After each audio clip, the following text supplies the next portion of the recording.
Elias never forgot the sound. That sharp, terrified gasp that sliced through the quiet. Arizona morning like a warning from the earth itself. He was halfway down the trail, sweat on his brow, when he spotted her, a woman standing on unsteady legs at the edge of a rocky drop-off. Her ankle twisted, her palm scraped, and fear written across her face. She wore a woven satchel and traditional beadwork that gleamed in the sun, beautiful, delicate, and out of place on a ledge so dangerous. He didn't think, he moved. A few careful steps, a steadying hand, and then relief. He caught her just before she slipped further. When she finally looked at him, her dark eyes shone with gratitude and grief.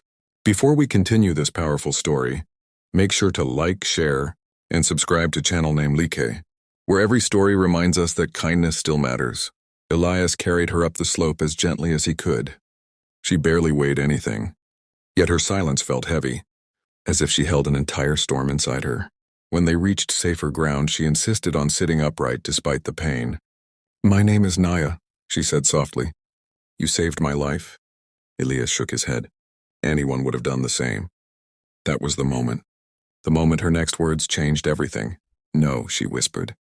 "Most people saw me fall." They turned away. Elias felt something tighten in his chest. He glanced back toward the trailhead and remembered the hikers he'd passed. Loud conversations, laughter, earbuds, eyes fixed on screens instead of people. "How long were you calling for help?" he asked. Naya looked out toward the distant mesas.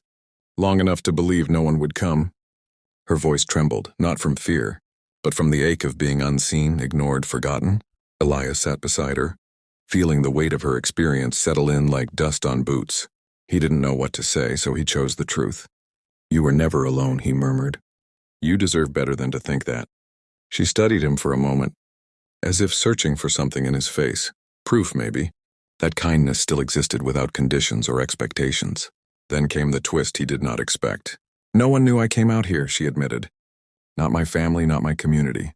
She held up the satchel. Inside was a small carved figure of a hummingbird, intricate, beautiful and ancient. "I came to return this.